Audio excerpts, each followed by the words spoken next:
Lingkungan Dinas Kesehatan Provinsi Banten ramai-ramai mengundurkan diri dari jabatannya. Hal ini dilatar belakangi salah satunya karena terkait dengan dugaan korupsi pembelian masker di Dinkes Banten.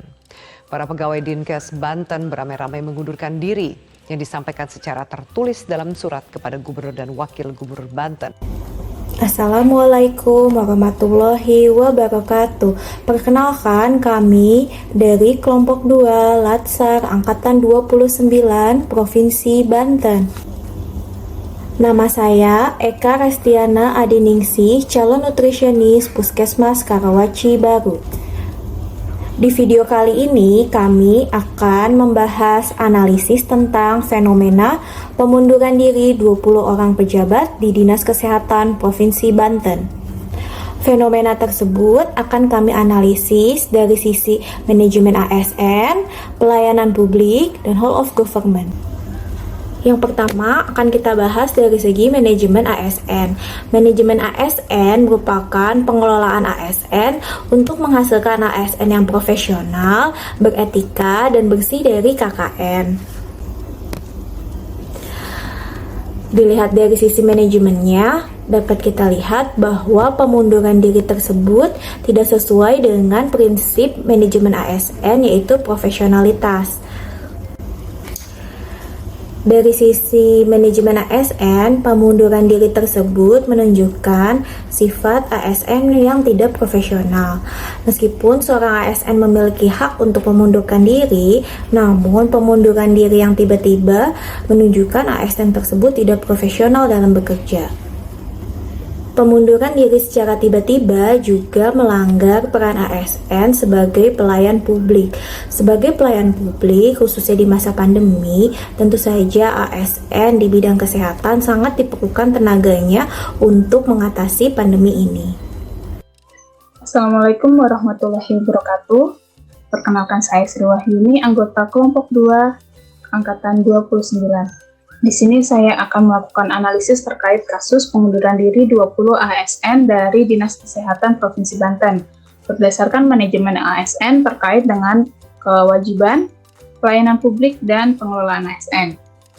Kewajiban ASN adalah melaksanakan tugas kedinasan dengan penuh pengabdian, kejujuran, kesadaran, dan tanggung jawab, menunjukkan integritas dan keteladanan dalam sikap, perilaku, ucapan, dan tindakan kepada setiap orang.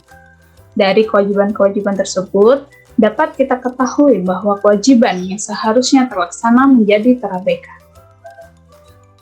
Dari sisi pelayanan publik, kita bisa simpulkan bahwa tidak dapat diwujudkannya etika ASN yang baik dalam pelayanan.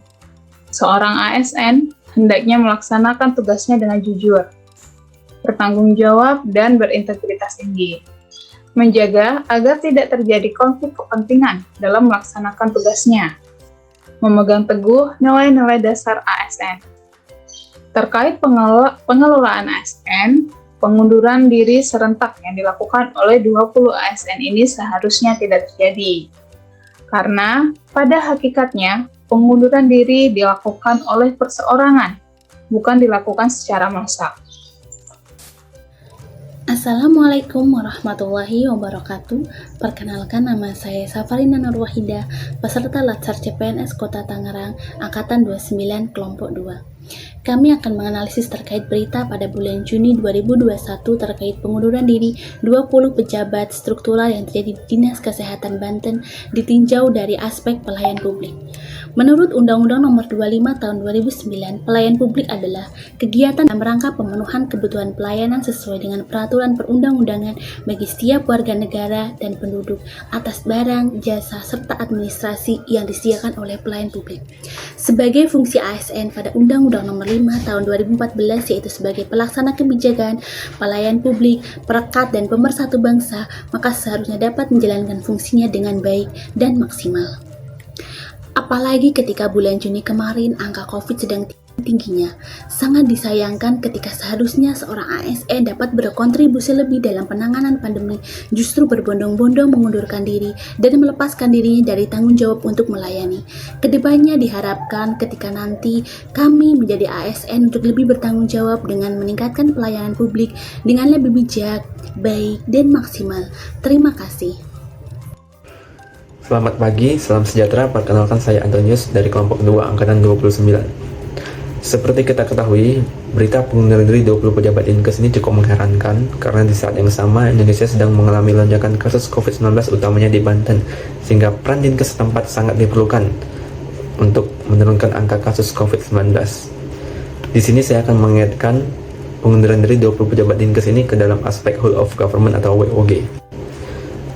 Dari berita ini, saya lihat ke-20 pejabat ini mundur karena 3 penyebab utama. Yang pertama karena rasa solidaritas terhadap rekan kerjanya yang ditangkap akibat kasus korupsi. Yang kedua karena tidak mau bekerja di bawah tekanan atau intimidasi. Yang ketiga karena ikut-ikutan. Menurut pendapat saya, keputusan pengunduran diri ini kemungkinan diambil saat sedang emosi sehingga terkesan agak ceroboh. Kasus korupsi Dinkes Banten ini membuat nama Dinkes Banten menjadi buruk di mata publik, apalagi dilakukan saat sedang masa pandemi. Sehingga seharusnya ke-20 pejabat ini dapat menjadikan masalah ini menjadi titik balik untuk perbaikan dan reformasi di Dinkes Banten serta menjadi contoh yang baik di lingkungan Dinkes Banten utamanya. Sehingga ada upaya kolaborasi yang tercipta antar pejabat yang mana dapat membuat nama Dinkes Banten menjadi lebih baik.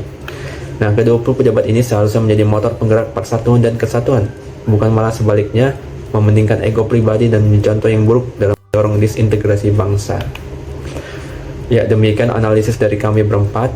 Jangan beranggapan bahwa kami lebih tahu atau lebih pintar, karena jika persoalannya tentang pengetahuan, maka pengalaman 20 pejabat Dinkes ini tidak perlu diragukan lagi. Sekian analisis dari kami, semoga bermanfaat. Terima kasih.